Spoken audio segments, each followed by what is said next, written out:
Hi all, అందరూ బాగుండాలి, అందులో మనం ఉండాలి. Welcome to my channel Sri. అసలు ఎటు వెళ్ళడానికి వీలు లేకుండా మొత్తం ఊరంతా ట్రాఫిక్తో నిండిపోయింది. ఎక్కడ అనుకుంటున్నారా?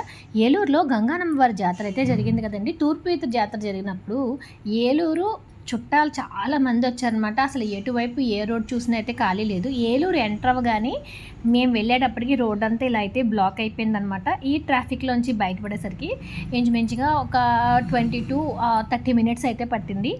ఇంతకీ ఈరోజు వీడియో ఏంటో చెప్పలేదు కదండి.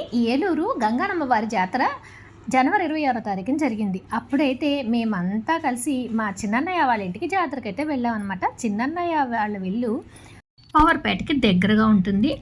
ఒరిజినల్గా ఏలూరులో గంగానమ్మ వారి టెంపుల్ అయితే తూర్పు వీధిలో ఉంటుందన్నమాట.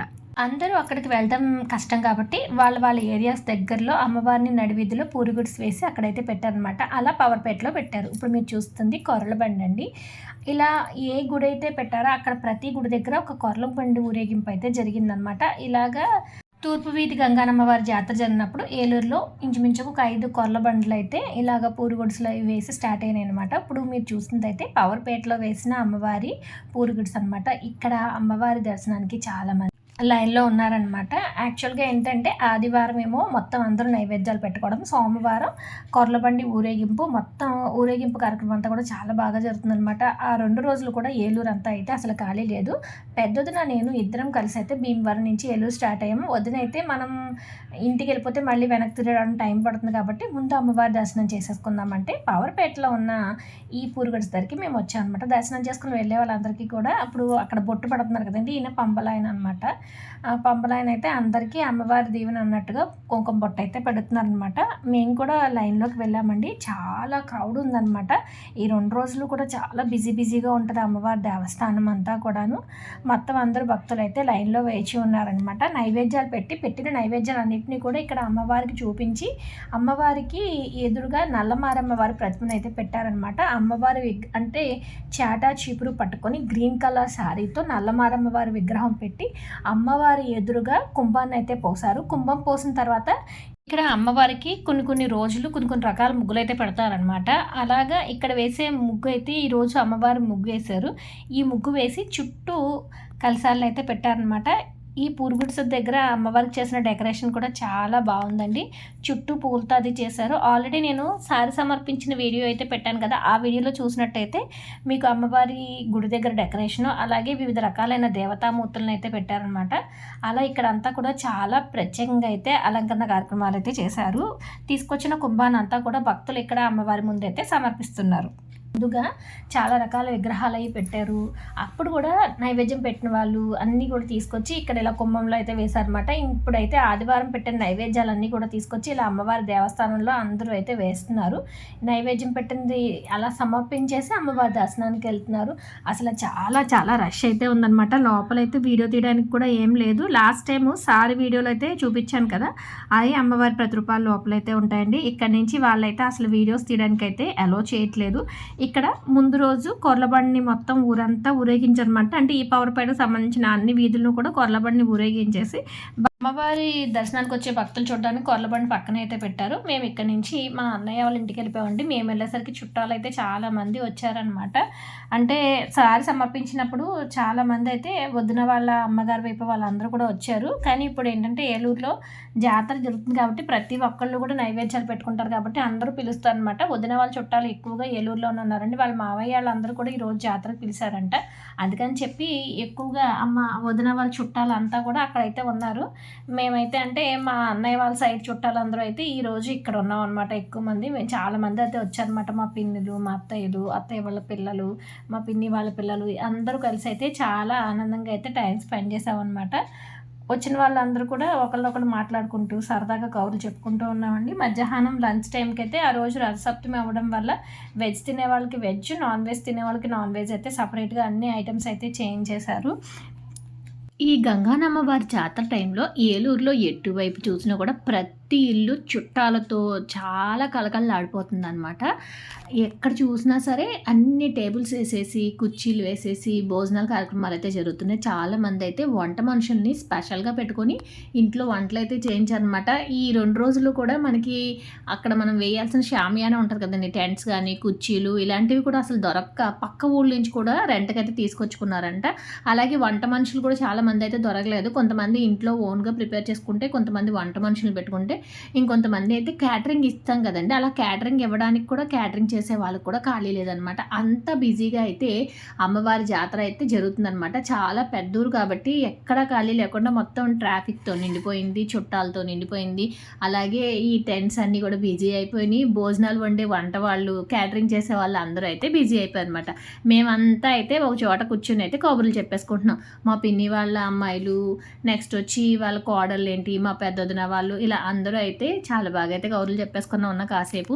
మిగతా వాళ్ళందరూ కూడా వడ్డింపుల కార్యక్రమాల్లో బిజీగా ఉన్నారు. అంటే భోజనం పెట్టేటప్పుడు మన వాళ్ళే కాబట్టి మొత్తం అందరూ కూడా మా వాళ్ళే వడ్డించేస్తూ అందరూ సరదాగా అయితే భోజనాలు చేసేసామండి. కొంతమంది అయితే లోపల ఉన్నారనమాట మాట్లాడుతూ. మేమైతే ఫస్ట్ భోజనం చేస్తాం. మేము చేసిన తర్వాత పెద్దదిన వాళ్ళు అయితే అందరూ కలిసి చేశారనమాట. భోజనాల కార్యక్రమం అయిపోయిన తర్వాత మొత్తం అందరూ చాలా మటుకు ఫ్యామిలీస్ వచ్చామన్నమాట. ఈసారి ఫ్యామిలీ పిక్స్ అయితే చాలా బాగా తీసుకుందాం అందరం కలిపి అని చెప్పి ఫ్యామిలీ వైజ్ మా అమ్మ వాళ్ళు 3 అక్క చెల్లెలు అనమాట. వాళ్ళ అక్క చెల్లెలు ముగ్గురిని కూర్చోబెట్టి మళ్ళీ పిల్లలందరినీ, మనవాళ్ళని అలా మొత్తం చాలా ఫొటోస్, వీడియోస్ అయితే తీసుకున్నామండి. ఇలాంటి టైంలోనే అందరూ దొరుకుతారనమాట. ఇలా అందరూ ఉన్నప్పుడు మనం కనుక పిక్స్ తీసుకుంటే అవి మనకి చాలా బాగా అయితే మెమరబుల్ అయిపోతాయి అనమాట. అలా మేమందరం కలిసి అయితే చాలా పిక్స్ తీసుకున్నామండి. మా పిన్ని వాళ్ళ ఫ్యామిలీస్ అందరూ అయితే వచ్చారనమాట. మా అత్తయ్యలు ఇలా అందరూ కలిసి చాలా సందడిగా కబుర్లు చెప్పుకుంటూ టైం అంతా స్పెండ్ చేసాము. ఫొటోస్ తీసుకునే కార్యక్రమం స్టార్ట్ చేసామన్నమాట.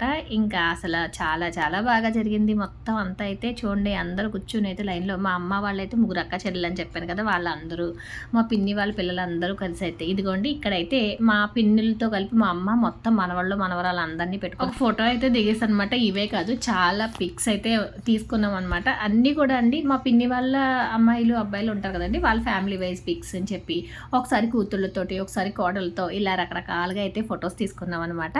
మా చిన్నదిన వాళ్ళు అయితే ఇంతకుముందు బెంగళూరులో ఉండేవారండి. అక్కడి నుంచి ఏలూరు వచ్చాం కదా.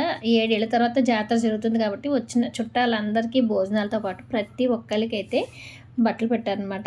కంపల్సరీ అందరికైతే చీరలు కొనేసింది వదిన. చీరలు కూడా చాలా తీసుకుని వచ్చింది. ఫస్ట్ నాకైతే మా వదిన ఆడపడుచుంది కాబట్టి చీర పెట్టేసిందండి. ఇలా వచ్చిన చుట్టాలందరికీ కూడా శారీస్ అన్నీ కూడా చాలా రకాలు తీసుకుందనమాట. ఏజ్ లిమిట్ని బట్టి పెద్దవాళ్ళకి కొంచెం పెద్దగా ఉన్న టైప్లో శారీస్, చిన్నవాళ్ళకి అలా డిఫరెంట్గా ఎవరికి తగ్గట్టుగా వాళ్ళకి శారీస్ అయితే తీసుకుందనమాట. అందరికీ కూడా భార్యాభర్తలు ఇద్దరు కలిసి అయితే దండం పెట్టుకుని అయితే చీరలు అయితే పెట్టారనమాట. ఎందుకంటే మా పిన్ని వాళ్ళు అందరూ కూడా పెద్దవాళ్ళు కదండి, ఇలాంటి టైంలో పెద్దవాళ్ళ ఆశీర్వాదాలు తీసుకుంటే చాలా మంచిదని ఇలా అయితే అందరికీ చీరలు తీసుకుని పెద్దవాళ్ళందరికీ కాళ్ళకి నమస్కారం చేసి వాళ్ళ అక్షంతలు వేయించుకుంటే, వీళ్ళకంటే చిన్నవాళ్ళందరూ కూడా వీళ్ళిద్దరికి దండం పెట్టి వాళ్ళందరూ అయితే అక్షంతలు వేయించుకున్నారు. ఇలాగా బట్టలు పెట్టే కార్యక్రమం కూడా చాలా బాగా జరిగిందనమాట. మా వాళ్ళు జంటలు ఉన్న వాళ్ళందరూ కూడా ఇద్దరు వచ్చి జంటలుగా నుంచుని అయితే అక్షంతలు వేయించుకున్నారనమాట. మా తమ్ముళ్ళందరూ కూడా చిన్నవాళ్ళు అండి, ఇంచుమించుగా వాళ్ళందరూ అయితే అక్షంతలు వేయించుకున్నారనమాట. మా లక్ష్మక్క, కుసుమ ఇద్దరు కూడా మా అన్నయ్యకి చెల్లెళ్ళే కాబట్టి వీళ్ళిద్దరితో అక్షంతలు అయితే వేయించుకున్నారనమాట. ఇలా అంతా కార్యక్రమం చాలా సందడిగా అయితే జరిగింది. చాలా బాగుంది అనిపించింది.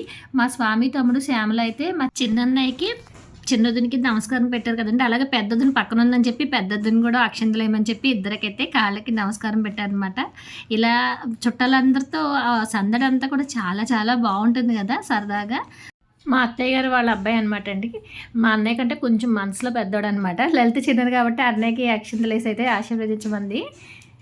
ఇంకా మా వాళ్ళు బయట చీరలు డిస్ప్లే పెట్టారు, ఎవరెవరికి ఏ చీరలు పెట్టారు అని చెప్పి ఒక్కొక్కరు కవర్లో నుంచి తీసి అయితే కలర్లు చూపించారనమాట. దేవి, లక్ష్మక్క, శ్యామల మీకే కలర్ వచ్చింది, నాకే కలర్ వచ్చిందని మా శ్యామల అయితే తెగ చూసేసుకుంటుంది. ఇలా ఈ కార్యక్రమం అంతా కూడా చాలా బాగా జరిగిందనమాట. ఇలా అన్ని కార్యక్రమాలు పూర్తయిపోయిన తర్వాత దూరం నుంచి వచ్చిన వాళ్ళు ఉంటారంటే పిన్ని వాళ్ళందరూ విజయవాడ నుంచి వచ్చారు. విజయవాడ నుంచి వచ్చిన వాళ్ళందరూ అయితే స్టార్ట్ అయిపోయారండి. ఇలా చుట్టాలందరూ వెళ్ళిపోయిన తర్వాత వదిన వాళ్ళ ఇంటికి ఏలూరు గ్రామ దేవత నూకాలమ్మవారి దేవస్థానం చాలా దగ్గరగా ఉంటుందన్నమాట. నేను, లలిత, పెద్ద వదిన, అమ్మ, మా తన్వీలు కలిసి అయితే అలా నూకాలమ్మవారి గుడికి వెళ్ళొద్దామని చెప్పి బయలుదేరిపోయామండి. వదిన వాళ్ళ ఇంటి దగ్గర నుంచి వాక్బల్ డిస్టెన్స్లోనే ఉంటుంది. ఇక్కడ బ్యానర్లు చూసారా, మొత్తం అన్నీ కూడా అంటే గంగానమ్మ వారి జాతరకి వచ్చే భక్తులందరికీ కూడా శుభాకాంక్షలు తెలియజేస్తూ, ఆహ్వానం తెలియజేస్తూ చాలామంది ఇలా బ్యానర్స్ వేశారు. ఇదిగోండి నూకాలమ్మ వారి దేవస్థానానికి అయితే మేము వచ్చేసామండి. అసలు నూకాలమ్మ వారి జాతర కూడా ప్రతి సంవత్సరం చాలా బాగా చేస్తూ ఉంటారు. మేము వచ్చిన ప్రతిసారి కూడా ఇలా అమ్మవారి దర్శనం చేసుకుని అయితే వస్తామండి. ఇదిగోండి నూకాలమ్మ వారి దర్శనం మీరు కూడా చేసుకోండి. అమ్మవారి రూపం కూడా చాలా బాగుంటుందండి. ఎప్పుడూ అలంకరణలతో అమ్మవారు అందంగా అయితే కనిపిస్తూ ఉంటారనమాట. చూసారా, చాలా పూలదండలతో చక్కగా రాణి కలర్ చీర కట్టుకుని అమ్మవారు చూడడానికి చాలా అందంగా అయితే ఉన్నారు. అమ్మవారి దర్శనానికి భక్తులు ఇప్పుడు జాతరకు వచ్చే వాళ్ళు కూడా వస్తారు కదండి, అందుకని చెప్పి ఇక్కడ నూకాల అమ్మవారిని కూడా చాలా అందంగా అయితే రెడీ చేశారనమాట. ఇక్కడి నుంచి అమ్మవారి గుడికి ఎదురుగానే గంగానమ్మవారి చిన్న దేవస్థానం అయితే ఉందన్నమాట. ఏలూరులో ఇంచుమించుగా చాలా వీధులు, చిన్న చిన్న వీధుల్లో కూడా అమ్మవారి దేవస్థానాలు అయితే ఉంటాయండి. ప్రతి చోట కూడా గంగాలమ్మవారి దేవస్థానం ఉంటుందన్నమాట. అలా ఇక్కడ కూడా చిన్న గంగానమ్మవారి గుడి ఉందన్నమాట. ఆ గుడికి కూడా వెళ్ళి దర్శనం చేసుకున్నాం. ఇదిగోండి నైవేద్యాలు ఇక్కడ కూడా తీసుకొచ్చి పెట్టారనమాట. చలి నైవేద్యం అమ్మవారికి, అలాగే పప్పుతో కూడా నైవేద్యం పెడుతుంటారు కదండి. 2 రకాల నైవేద్యాలు అయితే తీసుకొచ్చి ఇక్కడ పెట్టారనమాట. ఎదురుగా పోతురాజు బాబు వారి దేవస్థానం కూడా ఉంటుంది. ఇలా ప్రతి దేవస్థానంలో అమ్మవారితో పాటు పోతురాజు వారు కూడా ఉంటారనమాట. ఇప్పుడు మనం గంగానమ్మ వారి జాతరకు వెళ్ళాం కదండి, అక్కడ గుడిలో చూసినట్టయితే లోపల గంగానమ్మతో పాటు పోతురాజు బాబు ఉంటారు, అలాగే మహాలక్ష్మి అమ్మవారు ఉంటారు, పెనుగొండ అంకమ్మ తల్లి, ఇలా 4 మూర్తుల్ని పెట్టయితే మనకి ఉంటుందన్నమాట. వీడియో ఎలా అనిపించిందో కామెంట్ చేయండి. Like, share, subscribe.